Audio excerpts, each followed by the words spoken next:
Era una radiante mañana de lunes, cuando la joven de 14 años, Ana Martínez, ingresó al sofisticado Banco del Roble, vestida con su uniforme escolar, una chaqueta sencilla, falda y zapatos formales. Ana experimentaba una mezcla de nerviosismo y orgullo. Hoy realizaría su primera transacción bancaria de forma independiente, depositando el cheque de su beca. Ese cheque no solo reflejaba todo el esfuerzo dedicado a sus estudios, sino que también simbolizaba su creciente autonomía. Estaba determinada a hacerlo todo por sí misma, sin recurrir a la ayuda de sus padres. Con un portafolio repleto de documentos en la mano, Ana se acercó al mostrador con el corazón acelerado. Tras el mostrador estaba la gerente, Isabel López, una mujer de unos 40 y tantos años, de estilo impecable y con un aire de superioridad evidente, quien notó la llegada de Ana. Al entregarle el cheque, la expresión amable de Isabel se desvaneció por un instante. «Un cheque de 5,000 pesos», dijo en voz alta, lo suficientemente fuerte para que los clientes cercanos lo oyeran. «¿De dónde salió eso para alguien de tu edad?»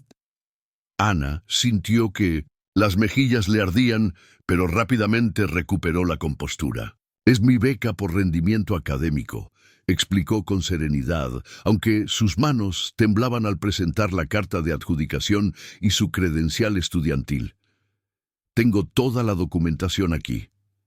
El joven cajero, Carlos Ramírez, tomó el cheque y al sostenerlo contra la luz, su rostro cambió de neutral a escéptico, examinándolo como si buscara signos de falsificación. Tras unos segundos interminables, se volvió hacia Isabel, quien observaba la interacción con creciente desconfianza. Sin mirar a Ana, Isabel se acercó al mostrador y afirmó: «Hemos tenido muchos cheques falsos últimamente. Debo verificarlo todo». La ansiedad de Ana se disparó. Esperaba un depósito rutinario, pero ahora se sentía tratada como una delincuente. Con un nudo en la garganta, se dio cuenta, en medio del pánico, de que había dejado su celular en su taquilla en la escuela. «Necesito llamar a mi mamá», dijo con la voz entrecortada.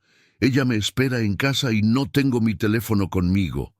Isabel apenas le prestó atención. «Eso no es nuestro problema», respondió con un tono frío y despectivo. «Espera hasta que terminemos de verificar todo». Esas palabras hirieron a Ana profundamente. Se quedó inmóvil mientras Isabel se alejaba con actitud condescendiente, posicionándose en una esquina del vestíbulo para vigilarla. El corazón de Ana latía con fuerza, sintiéndose aislada en medio del bullicio del banco como si todos la estuvieran observando. Pronto comenzaron a circular murmullos entre los clientes. Algunos la miraban con curiosidad, mientras otros mostraban un desdén apenas disimulado. El tiempo parecía ralentizarse, y con cada minuto que pasaba, su vergüenza crecía, aunque su mente permanecía alerta, notando cómo algunos eran atendidos con respeto mientras otros, como ella, eran ignorados. Quiso gritar y exigir que le devolvieran sus documentos, pero se contuvo. Su padre siempre le había enseñado a mantener la calma en situaciones difíciles, pero ahora no podía evitar sentir que el trato recibido no tenía que ver con la validez de su beca, sino con su apariencia. A lo lejos, Ana escuchó a Isabel hablar en tono casi conspiratorio con Carlos. «Te digo que debemos mantener nuestros estándares aquí. No podemos dejar que cualquiera entre y actúe como si perteneciera». Esas palabras golpearon a Ana como un puñetazo. No se trataba de quién era ella, sino de cómo se veía. Con los puños apretados, luchó por mantener la compostura. Se había ganado esa beca. Mientras observaba el reloj de la pared, el ambiente se volvía cada vez más opresivo y los murmullos aumentaban. Ana Martínez no era una adolescente cualquiera. Aunque vivía en uno de los barrios más exclusivos de la ciudad, siempre había valorado la sencillez por encima del ostentoso derroche. La casa de su familia era elegante pero modesta. con una decoración cuidada y un fuerte sentido de comunidad, sin exhibiciones innecesarias de riqueza. Su madre, la doctora Elena García, era una reconocida experta en finanzas y dirigía una de las firmas más prestigiosas del país. Habiendo construido su carrera desde cero, la doctora García había inculcado a Ana la importancia de ser independiente y triunfar por mérito propio, sin depender de privilegios. Aunque la familia García gozaba de una buena situación económica, nunca alardeaban de ello. La doctora creía firmemente que la verdadera riqueza consistía en usar el dinero para hacer el bien, una lección que Ana había asimilado profundamente. Gracias a sus excelentes calificaciones, Ana había obtenido una beca completa para estudiar en el Colegio Altamira, famoso por su exigente nivel académico.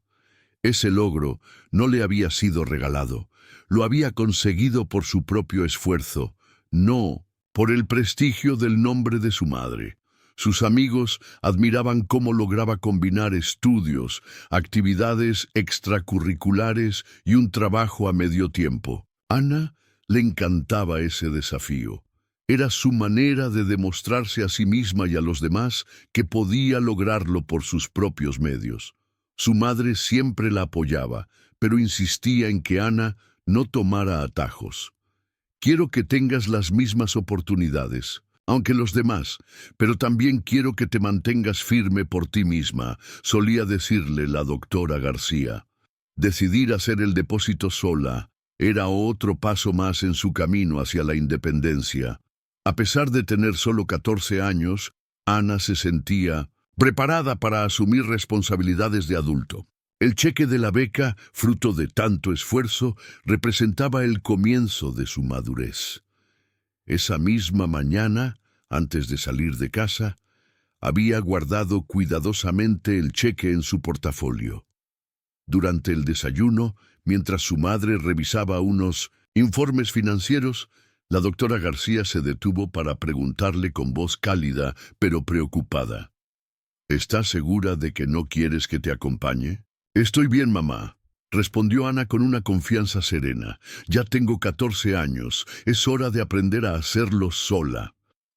La doctora García asintió con los ojos llenos de orgullo, aunque, como toda madre, sentía un toque de inquietud. Ana la tranquilizó. No te preocupes, entraré, depositaré el cheque y volveré antes de que termines tu reunión. Lo que parecía una tarea sencilla, pronto se convirtió en una experiencia dolorosa. Mientras esperaba en un rincón, Ana recordaba las lecciones de su madre sobre la importancia de la justicia, el respeto y la igualdad. Sin embargo, al encontrarse sola y humillada, comprendió que el mundo no siempre seguía esos principios. Por primera vez se dio cuenta de que su apariencia, el color de su piel, influía en cómo la trataban. En su pequeño barrio nunca había vivido algo así. Claro, había oído hablar de la discriminación y lo había leído en libros, pero siempre le parecía algo lejano y teórico. Hoy, sin embargo, era su propia realidad. Con cada mirada al reloj, su ansiedad aumentaba. Se preguntaba por qué. Nadie se preocupaba por ella. ¿Por qué seguía sola en ese rincón tras haber hecho lo correcto al depositar un cheque válido? Cuanto más tardaban, más pesada se volvía la carga sobre sus hombros, sabiendo que su madre pronto llegaría, aunque no pudiera llamarla. El incesante tic-tac del reloj acentuaba su sensación de aislamiento. La gente iba y venía, pero nadie se dirigía a ella. Se sentía invisible, como un elemento silencioso en medio del ajetreo del banco. Mientras sus pensamientos giraban, Ana notó cómo otros clientes recibían un trato claramente preferencial. Una pareja de personas mayores, elegantemente vestidas, fue recibida con calidez por Isabel López, quien los escoltó personalmente a una zona exclusiva. A Ana jamás le ofrecieron tal cortesía. Parecía que no encajaba en ese mundo de mármol pulido y maderas nobles. Poco después, un joven con acento marcado se acercó al mostrador con un montón de papeles. Isabel, que lo observaba desde lejos, le hizo un gesto despectivo y dijo: «Lo siento, hoy el sistema está lento. Puede que tarde en procesarse tu solicitud». Ana sintió un nudo en el estómago al verlo marchar, claramente frustrado. Sin embargo, apenas unos instantes más tarde, cuando una pareja blanca llegó con documentos similares, la actitud de Isabel cambió por completo. Con una sonrisa forzada, la gerente los condujo al mostrador. «Claro, déjenme atenderlos de inmediato», dijo en un tono amable y servicial. «Están en buenas manos». Ana sintió una mezcla de ira e incredulidad. No se trataba de un simple error o mal servicio, era algo mucho más oscuro, profundamente arraigado en prejuicios. Comprendió de inmediato que Isabel seleccionaba a quién tratar con respeto y que ella no estaba en esa lista. Con los puños apretados, Ana se esforzó por mantener la calma sin dejar que sus emociones la desbordaran. Había visto antes esa discriminación sutil, pero nunca de manera tan directa y dolorosa. Parecía que todo el banco había decidido darle la espalda simplemente por el color de su piel. Una vez más, la voz de Isabel cortó el murmullo del ambiente al dirigirse a un guardia de seguridad cercano. «Vigílala bien, asegúrate de que no intente irse». El corazón de Ana se aceleró, conteniendo el impulso de gritar ante tanta injusticia.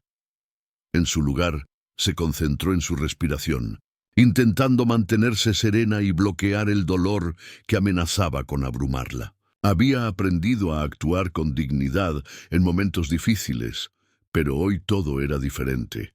Se sentía atrapada en un sistema que no la reconocía como persona. Los minutos se alargaron interminablemente. Solo se oían el sonido de papeles moviéndose, el murmullo distante de conversaciones y el clic firme de los tacones de Isabel sobre el mármol. Ana tenía la extraña sensación de que todos en el banco la observaban y la